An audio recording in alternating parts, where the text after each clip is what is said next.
Hello guys. आज हम लोग अपने आईसीसी के अंदर फेस वन के अंदर क्लास टू में पढ़ने वाले हैं मार्केट स्ट्रक्चर क्या होती है, किस तरीके से मार्केट के अंदर बनती है और किस तरीके से अंदर इसको हम चार्ट पे देखते हैं। तो हम लोग थोड़ा सा इसको पहले समझ लेते हैं, फिर हम लोग चार्ट पे देखेंगे। हमारे पास क्या होता है बेसिकली हमारे पास मार्केट के तीन टाइप्स होते हैं स्ट्रक्चर के।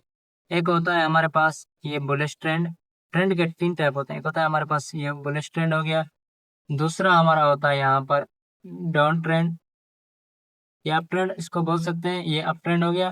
मैं यहाँ पर लिख देता हूँ इसको। हमारे पास ये क्या है? ये हमारे पास अप ट्रेंड है।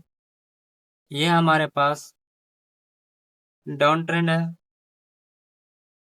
ये हमारे पास एक्चुअली ये हमारे पास क्या है? ये साइडवेज है। आप लोग इस जो ये साइडवेज है ना, इसको आप लोग इग्नोर मार सकते हैं। इसको हम लोग ज्यादातर ट्रेड नहीं करते। इसके अंदर आप लोग ट्रेड बता सकते हैं, लेकिन ये साइडवेज है।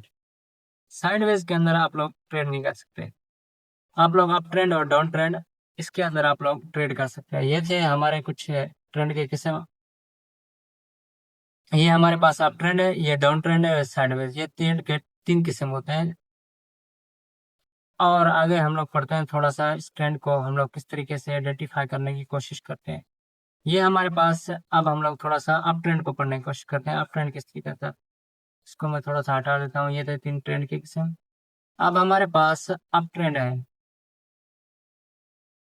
ये हमारे पास क्या है? ये हमारे पास एक अप ट्रेंड में मार्केट जा रही है, कुछ इस तरीके से, कुछ इस तरीके से,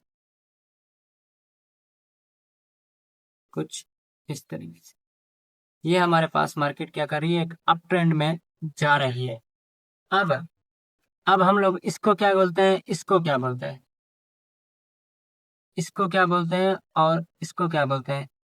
इसको हम लोग थोड़ा सा पढ़ने की कोशिश करते हैं, स्टडी करने की कोशिश करते हैं। हमारे पास इस जो वेव को बोलते हैं ना, ये वाली वेव है। ये जो ऊपर जा रही है ना, हम लोग बोलते हैं इसको इम्पल्सिव वेव। ये हमारी क्या है? ये एक्चुअली हमारे पास इम्पल्सिव वेव है। इम्पल्सिव वेव है।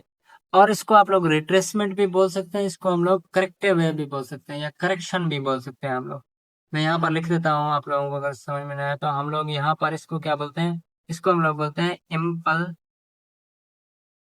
वेव।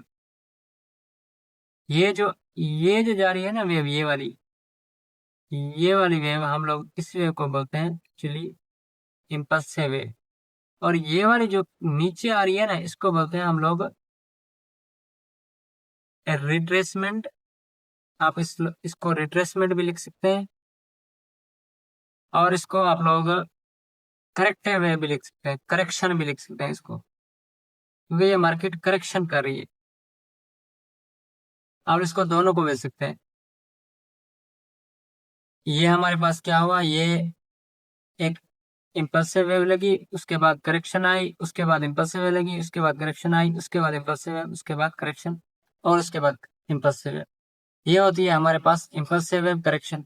अब हम लोग थोड़ा सा अप ट्रेंड की बात करें, डाउन ट्रेंड की बात कर रहे हैं। डाउन ट्रेंड में भी सेम होता है। हमारे पास एक इम्पल्सिव वेव लगती है, रिट्रेसमेंट आती है, फिर ऊपर जाती है, इम्पल्सिव वेव आती है, रिट्रेसमेंट आती है, फिर इम्पल्सिव वेव आती है। ये हमारे पास क्या है? ये हमारे पास एक इम्पल्सिव वेव है। ये हमारे पास करेक्टिव वेव या रिट्रेसमेंट आप लोग इसको बोल सकते हैं। थोड़ा सा हम लोग चार्ट की तरफ चलते हैं, इसको आप लोग देखते हैं चार्ट के ऊपर ये किस तरीके से नजर आती है। अब हम लोगों के पास ये एक डाउन ट्रेंड है, आप लोग देख सकते हैं। यहाँ पर एक इम्पल्सिव वेव लगी, फिर रिट्रेसमेंट आई, फिर इम्पल्सिव वेव लगी, फिर थोड़ी सी रिट्रेसमेंट आई, फिर इम्पल्सिव वेव लगी, फिर रिट्रेसमेंट आई, फिर इम्पल्सिव वेव लगी, फिर रिट्रेसमेंट आई, फिर एक इम्पल्सिव वेव लगी बड़ी सी। ये है हमारे पास डाउन ट्रेंड के अंदर इम्पल्सिव वेव और रिट्रेसमेंट का कॉन्सेप्ट। अब हम लोग थोड़ा सा अप ट्रेंड के अंदर देखते हैं कि इम्पल्सिव और रिट्रेसमेंट किस तरीके से दिखती है। मैं यहाँ पर ये देख सकते हैं, यहाँ पर थोड़ा सा चार्ट कॉम्प्लिकेटेड है।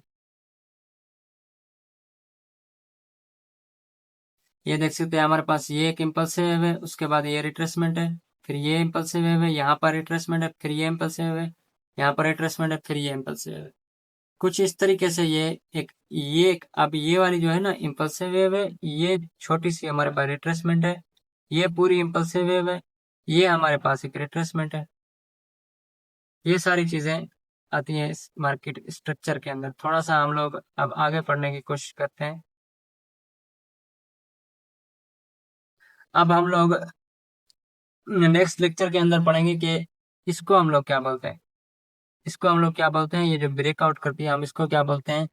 इसको आपको मैं आगे के टॉपिक्स बताता हूँ। आगे के टॉपिक्स हैं हमारे पास बॉस क्या होता है, एमएस या चोज किस चीज को हम लोग बोलते हैं।